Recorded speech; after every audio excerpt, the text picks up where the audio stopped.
10th कैसे हो आप सब। आज के वीडियो में हम पढ़ेंगे जॉर्ज पंचम की नाक, जो कि आपके टर्म 2 में आने वाला एक चैप्टर है। मैं आपको एक चीज़ और बता दूं, इससे पहले वाले जो टर्म 2 में आने के हिंदी में जो चैप्टर्स आपके आ रहे हैं टर्म 2 में, वो तमाम सारे चैप्टर्स की मैंने एक प्लेलिस्ट बनाई है, जाकर देखो। कोई भी चीज़ है समझ नहीं आ रही है कमेंट करो, मैं दोबारा डिस्कस करूँगी। ये कमलेश्वर नाथ जी की लिखी हुई एक कहानी है, जिस कहानी में अगर हम सबसे पहले हम सार देखेंगे। इस टाइप के जो कहानियाँ आएंगी ना बच्चों, या तो उनमें से आपको कोई 2-3 लाइन दे दी जाएंगी, उनके ऊपर आपको पूरा उनका 2-3 लाइनों का सार पूछ रहे होंगे, या फिर आपसे इन चैप्टर्स में से बने हुए क्वेश्चन आंसर्स पूछे जाएंगे। क्वेश्चन आंसर्स भी मैं आपको इसी वीडियो में करवाऊंगी। लास्ट में हम इस चैप्टर में किस तरीके के आपसे क्वेश्चंस पूछे जा सकते हैं वो भी पढ़ेंगे। तो चलो कहानी स्टार्ट करते हैं। बच्चों आप प्लेलिस्ट देखना बिल्कुल भी मत भूलना। प्लेलिस्ट आप देखेंगे तो आपको हिंदी 10th की प्लेलिस्ट मिल जाएगी। यह बात उस समय की है जब इंग्लैंड की रानी एलिजाबेथ द्वितीय अपने पति के साथ भारत का दौरा करने वाली थी। अखबार में इस शाही दौरे की हर रोज़ चर्चा होती थी।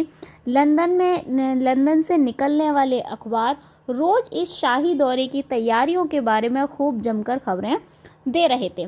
मैं एक चीज़ और आपको बता दूं बच्चों, मैं इनको ना बहुत ज़्यादा एक्सप्लेन नहीं कर रही हूँ, क्योंकि मुझे ऐसा लगता है कि इन कहानियों में इतनी साधारण भाषा में इनको लिखा गया है कि इनको बहुत ज़्यादा एक्सप्लेन करने की ज़रूरत नहीं है। आपको कहानी का सार पता होना चाहिए, तो आप आराम से क्वेश्चन आंसर्स को सॉल्व कर पाएंगे। रानी का दर्जी मतलब जो कि कपड़े सिलता है, हिंदुस्तान, पाकिस्तान, नेपाल यात्रा के दौरान रानी किस तरह की वेशभूषा पहनेंगी, इस बात को लेकर परेशान था। आप समझ ही सकते हैं कि जो एलिजाबेथ हैं वो इंग्लैंड की रानी हैं, तो उनके लिए दर्जी कैसे कपड़े बनाए जब वो दौरे पर जाएंगी, इस सब के बारे में बात हो रही है। वह रानी की वेशभूषा कुछ ऐसी बनाना चाहता है जिससे रानी की शान शौकत और शाही ठाट बाट का पता भी चले और वेशभूषा गरिमामयी भी हो, ऐसी वो ड्रेस डिज़ाइन करना चाहता है। शाही दौरे से पहले रानी का सेक्रेटरी और जासूस पूरे महाद्वीप का तूफानी दौरा करने वाले थे। नए ज़माने के हिसाब से फोटोग्राफर की फ़ौज भी तैयार हो रही थी। अखबार में रानी एलिजाबेथ की जन्मपत्री व प्रिंस फिलिप के कारनामों को भी छापा गया और साथ में उनके नौकरों, बावर्चियों, खानसामों, अंगरक्षक की जीवनियों को भी उनकी तस्वीरों के साथ छापा गया। यहाँ तक कि शाही महल में रहने वाले कुत्तों की तस्वीर भी छापी गई। अब ये आपको बताया जा रहा है कि रानी एलिजाबेथ और जो वहाँ के प्रिंस हैं फिलिप, उनका कैसा रुतबा है, कितनी शान शौकत है कि उनके महल में रहने वाले कुत्तों तक के फोटो अखबार में छापे जा रहे हैं। इंग्लैंड में इस शाही दौरे को लेकर खूब शोर शराबा था। शंख इंग्लैंड से बज रहा था, मगर उसकी गूंज पूरे भारतवर्ष में भी सुनाई दे रही थी।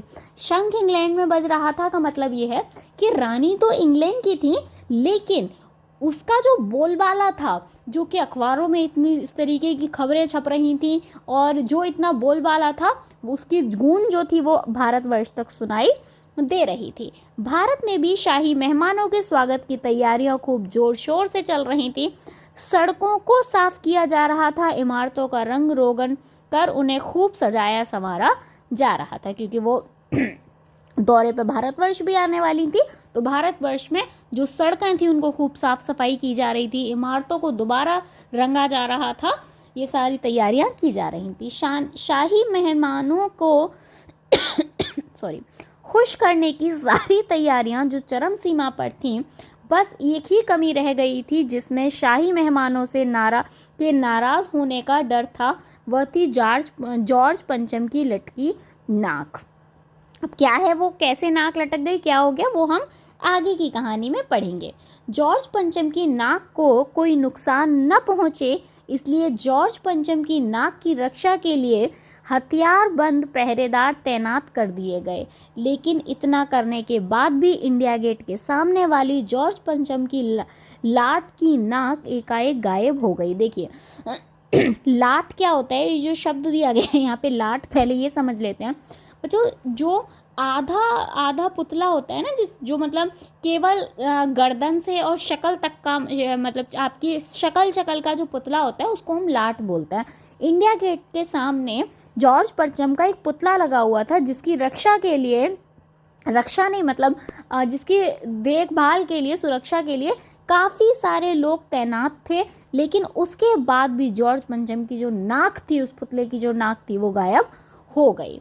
रानी आए और नाक ना हो, इस बात से सभी लोग परेशान थे। खैर, देश के हितैषी लोगों ने जॉर्ज पंचम की नाक के मसले को हल करने के लिए उच्च स्तरीय मीटिंग बुलाई और इस मामले को उनके सामने रखा गया। आप सभी लोग इकट्ठे हुए कि भाई रानी आएंगी और नाक नहीं दिखेगी, तो वो क्या बोलेंगे कि जब ये एक पुतले की रक्षा नहीं कर पाए, उसको अच्छे से उसकी देखभाल नहीं कर पाए, तो ये मतलब जो हमारी छवि है वो उन पर अच्छी नहीं पड़ेगी। सभी इस बात से सहमत थे कि अगर मूर्ति की नाक नहीं रही तो हमारी नाक भी नहीं रहेगी। इसलिए उच्च स्तरीय विचार विमर्श व मशवरे के बाद यह तय किया गया कि लाट पर नाक लगाना हर हाल में ज़रूरी है। इसलिए किसी मूर्तिकार से तुरंत नाक बनवाई जाए। मूर्तिकार को तुरंत बुलाया गया। मूर्तिकार यूं तो उम्दा कलाकार था, परंतु स्वभाव से लालची था। उसने मूर्ति को देखकर कहा कि मूर्ति पर नाक लग जाएगी, पर मुझे यह मालूम होना चाहिए कि यह नाक कब और कहाँ बनी थी। इस लाट के लिए पत्थर कहाँ से लगाया गया था। आप समझ रहे हैं, मूर्तिकार जो है उसने क्योंकि वो थोड़ा लालची किस्म का है, और जब हमें पता होता है हमें पैसे कब ज़्यादा मिलेंगे, जब हम उसको काफ़ी सारी टर्म एंड कंडीशंस रखेंगे कि इसके लिए ये करना पड़ेगा, तो हमें पैसे भी ज़्यादा मिलेंगे। लेकिन वहाँ उपस्थित किसी को भी इस बारे में पता नहीं था। इसलिए पत्थर से संबंधित जानकारी के लिए पुरातत्व विभाग की फाइलों की छानबीन की गई, लेकिन उनमें भी कुछ पता न चल सका। बाद में मूर्तिकार ने यह कहकर मसला खुद ही हल कर दिया कि मैं हिंदुस्तान के हर पहाड़ पे जाऊंगा और ऐसा ही पत्थर ढूंढकर लाऊंगा, और इसके बदले में सरकार उसे क्या देगी, मतलब आप जब पत्थर ढूंढने गए हो, सरकार का काम कर रहे हो, तो सरकार उसके बदले में आपको पैसा देगी। मूर्तिकार की बात सुनकर सबकी जान में जान आई। मूर्तिकार हिंदुस्तान के पहाड़ी प्रदेशों और पत्थरों की खानों के दौरे पर निकल पड़ा, लेकिन काफ़ी प्रयास के बाद भी उसे उस किस्म का पत्थर कहीं नहीं मिला। अब उसने लाट पर लगे पत्थर को विदेशी बताकर उसने अपना पल्ला झाड़ने की कोशिश की। जब उसने सब कुछ अपना लिया फिर भी नहीं मिला, तो उसने क्या बोल दिया, ये तो कोई विदेशी पत्थर है, ये यहाँ पर मिलेगा ही नहीं, और अपना पल्ला झाड़ने की कोशिश की। कमेटी के सभी लोग इस बात से बहुत परेशान थे। तभी मूर्तिकार ने एक और सुझाव कमेटी के सदस्यों को दे दिया। मूर्तिकार ने कहा कि देश में अपने स्वतंत्रता सेनानी नेताओं की मूर्तियाँ भी लगी हैं, और आप लोग ठीक समझें तो जिस भी स्वतंत्रता सेनानी की नाक इस लाट पर ठीक बैठे उसे उतार कर लगा देता हूँ। जो हमारे स्वतंत्रता सेनानी हैं, जैसे कि सरदार वल्लभ भाई पटेल या फिर राजा राम मोहन राय, सुभाष चंद्र बोस, उनके भी लाट लगे हुए हैं पूरे देश में, उनकी भी मूर्तियाँ लगी हैं। तो मूर्तिकार कह रहा है कि उनकी नाक निकाल कर इनकी नाक पर लगा देते हैं। थोड़ी हिचक के बाद सभी ने इस बात पर सहमति जताई और मूर्तिकार निकल पड़ा पूरे देश के दौरे पर। उसने पूरे देश में घूम घूम कर अपने देश के सभी महान नेता जैसे दादा भाई नौरोजी, गोखले, तिलक, शिवाजी, गांधी जी, सरदार पटेल, विट्ठल भाई पटेल, महादेव देसाई, गुरु रविंद्रनाथ, सुभाष चंद्र बोस, राजा राम मोहन राय, चंद्रशेखर आज़ाद, बिस्मिल, मोतीलाल नेहरू, मदन मोहन मालवीय, सत्यमूर्ति, लाला लाजपत राय, भगत सिंह आदि की नाकों का नाप लिया, लेकिन किसी भी नेता की नाक जॉर्ज पंचम की लाट की नाक से मेल नहीं खाती। उसके बाद उसने सन 1942 में बिहार सेक्रेटेरिएट के सामने शहीद बच्चों की मूर्तियों की नाक को नापा, लेकिन उन पर भी बच्चों की नाक भी जॉर्ज पंचम की नाक से काफ़ी बड़ी थी। जॉर्ज पंचम की जो नाक थी ना, वो बहुत छोटी थी, तो यहाँ क्या बोल रहे हैं, जो कि वो शहीद बच्चों की नाक थी, वो भी जॉर्ज पंचम की नाक से काफ़ी बड़ी थी। अंत में वह निराश होकर दिल्ली लौट आया।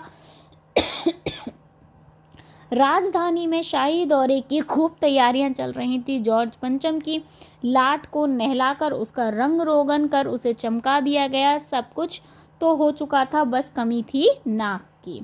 सभी लोग इस बात से परेशान थे। तभी मूर्तिकार ने एक अजीब सा सुझाव दिया।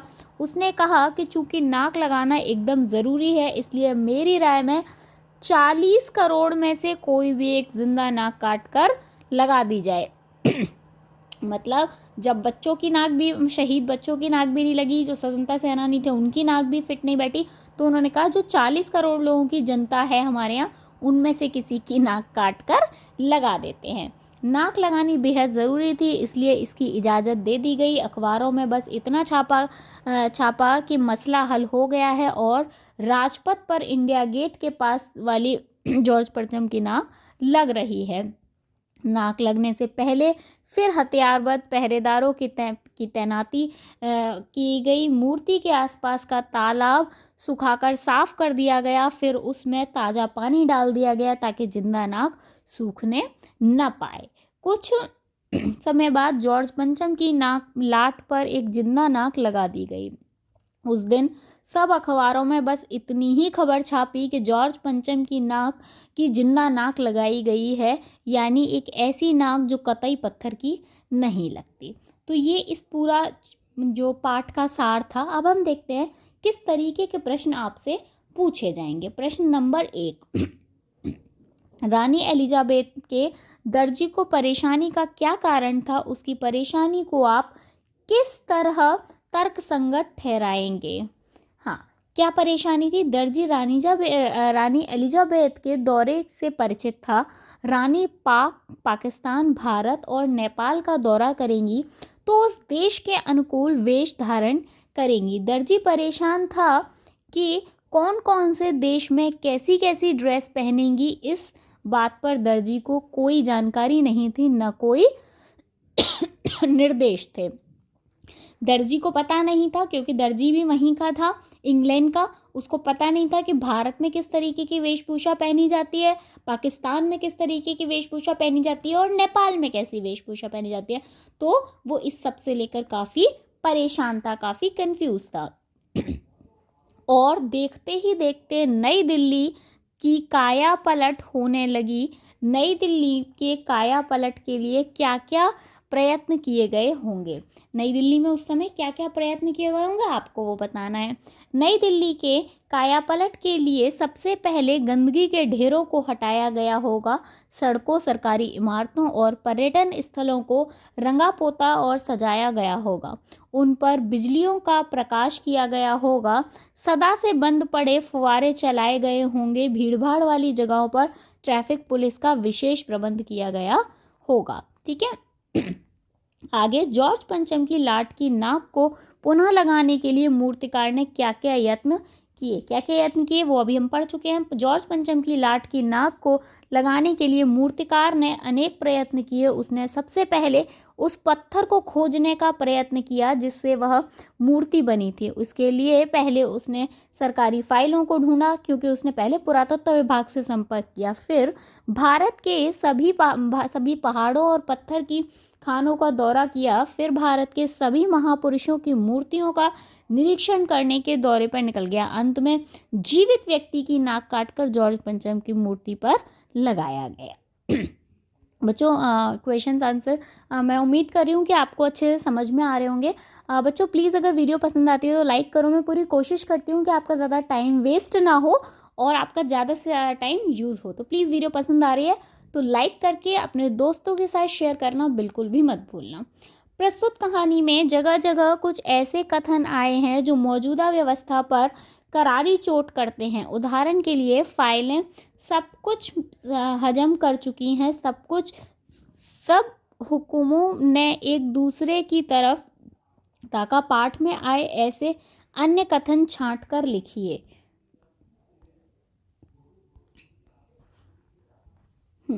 पहला, शंख इंग्लैंड में बज रहा था, गूंज हिंदुस्तान में आ रही थी। दूसरा, दिल्ली में सब था, सिर्फ जॉर्ज पंचम की नाक पर लाट पर नाक नहीं थी। गश्त लगती रही और लाट की नाक चली गई, नाक चली गई तो मतलब नाक गायब लग रही है। गश्त होता है बच्चों जो रात जो किसी प्रसिद्ध चीज़ के लिए, किसी फेमस चीज़ के आसपास जो उनकी रक्षा के लिए, उनके देखभाल के लिए जो पुलिस वाले गश्त लगाते हैं ना, तो आसपास घूमते रहते हैं, उसको बोलते हैं गश्त। पुरातत्व विभाग की फाइलों के पेट चीरे गए पर कुछ पता नहीं चला। जॉर्ज, अगला क्वेश्चन नंबर 5, जॉर्ज पंचम की लाट पर किसी भी भारतीय नेता, यहाँ तक कि भारतीय बच्चे की नाक फिट नहीं होने की बात से लेखक किस ओर संकेत करना चाहता है?